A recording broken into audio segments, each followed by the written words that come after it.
It is strange that the concern of the public and their perception of the risk is almost in inverse order to what actually matters.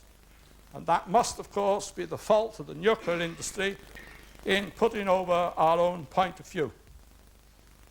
I want to stress to you that the radioactivity content of coal ash has been studied many times. It's quite safe to live on top of coal ash, and it's quite safe to use it to make bricks and other products. I have to do that because we sell coal ash to make bricks and other products. And as I have just demonstrated to you, the hazards from nuclear waste are even less.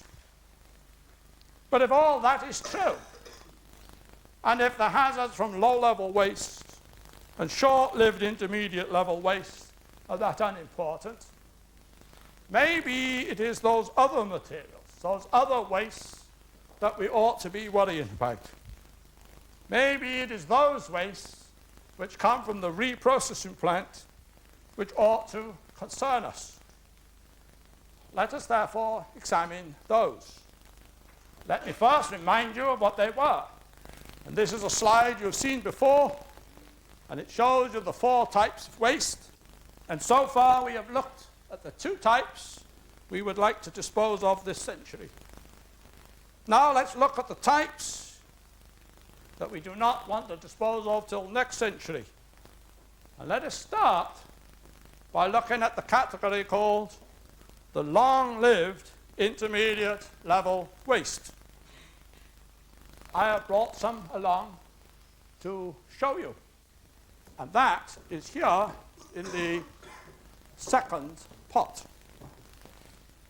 This also has a lead shield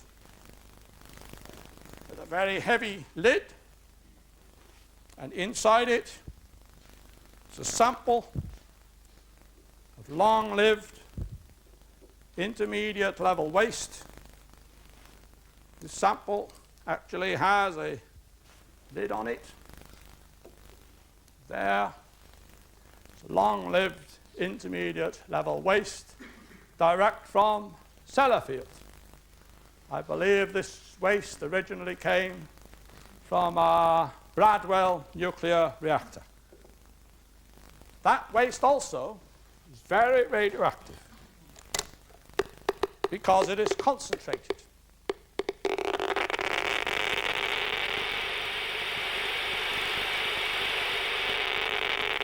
You say that, roughly speaking,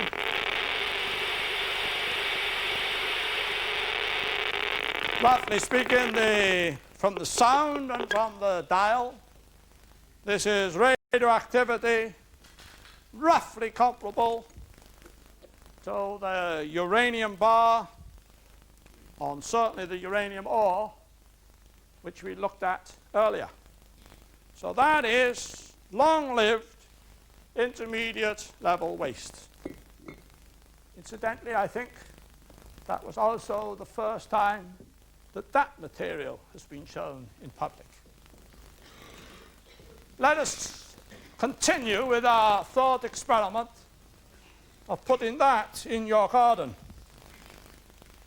That's how much it would be at the end of your life, or when you were 60 years old. We would not put that in the surface because it's long-lived. We would bury that 300 meters down. Let us compare it, therefore, to the material buried deep in your garden.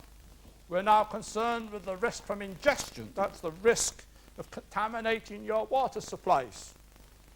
And we can do the comparison, and that again is easy. And it's about 1/20th of the risk of contaminating your water supplies you have already.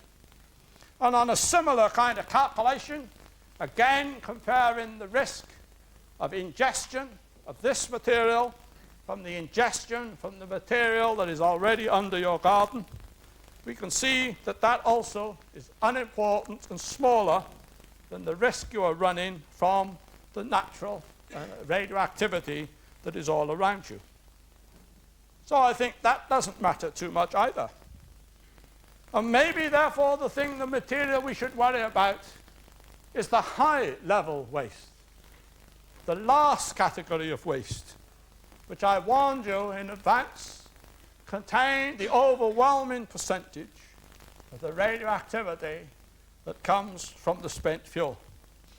And there is indeed for this material only a very small volume because it is extremely concentrated. I thought you would like to see some. This is high-level nuclear waste. It is not pretend nuclear waste, it is real nuclear waste. In this case, however, it was real nuclear waste fresh from the reactor. I could not actually bring you fresh high-level nuclear waste because it would be too hot to hold. It would be physically hot. And so this is material that's been made up to be a few hundred years old. It is, however, high-level nuclear waste. It is, of course, the most concentrated waste you will have seen today. It's certainly the most concentrated waste I have ever seen. This is high-level nuclear waste.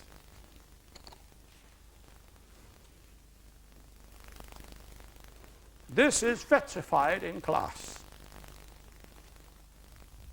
That is high-level nuclear waste vitrified in glass.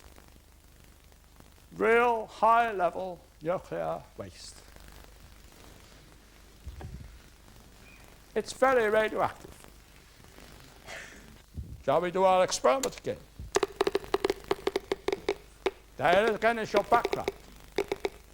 You see, it's a very small sample.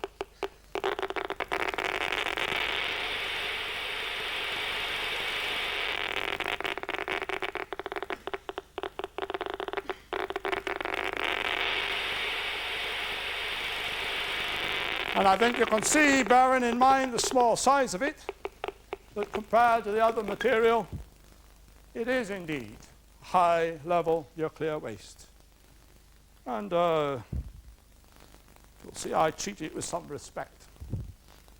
There's no need to be passionately upset or worried about it. That is not the first time that material has been demonstrated before. It has been shown